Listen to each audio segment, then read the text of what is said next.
When it comes to characters introduced as part of the Transformers 1986 toy line and film, Hot Rod is one of the first to come to mind. When the 86 film was added to the Studio Series action figure line in 2021, we received what I consider one of the finest mainline figures ever made in the form of Hot Rod, surpassing both of the Masterpiece figures in my opinion. To commemorate the 40th anniversary of the animated movie, Target stores have received a new exclusive capsule with characters from the movie. Today we'll be looking at Voyager class Hot Rod, featuring new accessories and film-inspired color scheme. Hot Rod comes packed in the typical Studio Series packaging, with some slight alterations. The art on the packaging has a more cartoony look compared to contemporaries. The notation of the MTMTE, or More Than Meets the Eye branding, which is a mouthful in my opinion, exclusive to Target stores, and the new 40th anniversary logo on the side. The back of the packaging shows a screen cap from Hot Rod's first appearance in the movie, as well as a brief description. Unaware of the impending Decepticon threat, Autobot Hot Rod spends time fishing with Daniel near Autobot City. Hot Rod comes packaged in robot mode. The set includes 2 photon lasers, 1 saw blade, and 1 matrix of leadership, now molded in translucent blue.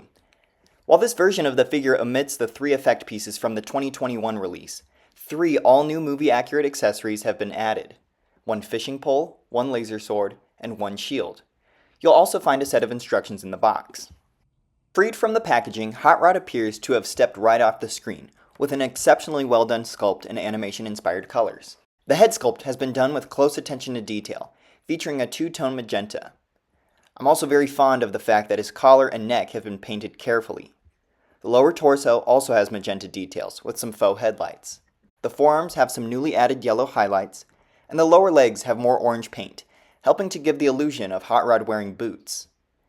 The inner torso and hip joints have also been redone in magenta plastic for a more seamless appearance. Due to the scale of the figure, the back is not as polished, with some gaps below the fins, and car pieces showing from the backs of the legs. However, Hot Rod has minimal excess kibble, and effectively no backpack. This is something incredibly rare when it comes to figures of this character. Hot Rod stands at roughly 5.5 inches tall, making him just slightly taller than a standard deluxe class figure.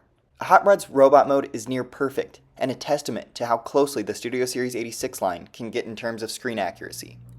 While I was already a huge fan of this mold, the new colors impress me even more. Despite my overall praises so far, this iteration of the figure has some mold degradation, with the left shoulder on a loose pin that unfortunately cannot hold a pose.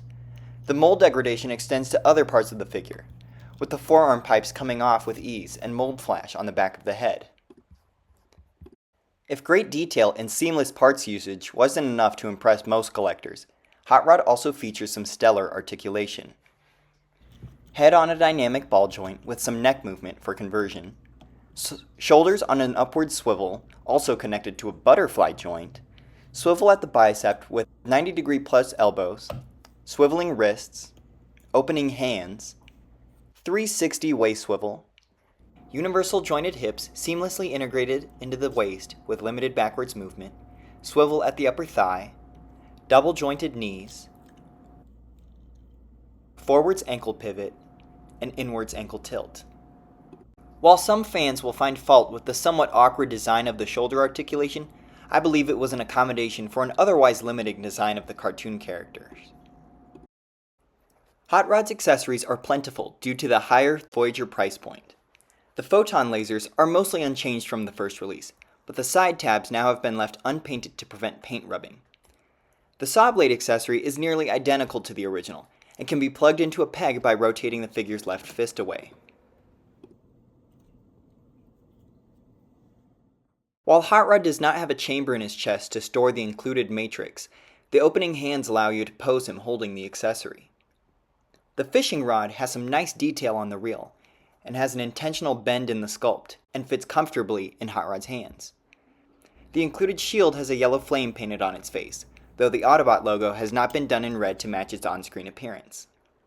The laser sword is nicely done and feels very solid, but it cannot be wielded by figures who lack opening fists, unfortunately. If the user wishes, all the accessories can be combined, albeit in an unsightly manner, and can be stored on the back of the figure. For additional features, Hot Rod has 2 integrated options. The right fist can be used to reveal Hot Rod's welding torch, used to repair Cup. Also, the head can be opened up to fold out his visor optics, Use care when doing this, as the visor's thin, clear plastic can be delicate. Hot Rod's conversion is more complicated than most deluxe figures. Outside of the entirely faux chest, nearly every part of Hot Rod's robot gets integrated into the car. I'm particularly fond of how the rotation of the arms out of the torso mimics his on-screen transformation. Despite some trouble with getting the exhaust pipes lined up correctly, the end result is highly satisfying. Hot Rod's vehicle mode is a sleek-looking futuristic sports car. While this mode looks decent, it is not as proportionally fine-tuned as the robot, appearing wider and stouter than the animation model. The added yellow details from the robot mode arms are visible here, which is untrue to the film, but this is a minor nitpick. Also slightly disappointing is how the middle of the yellow fin is not painted orange to match the character model.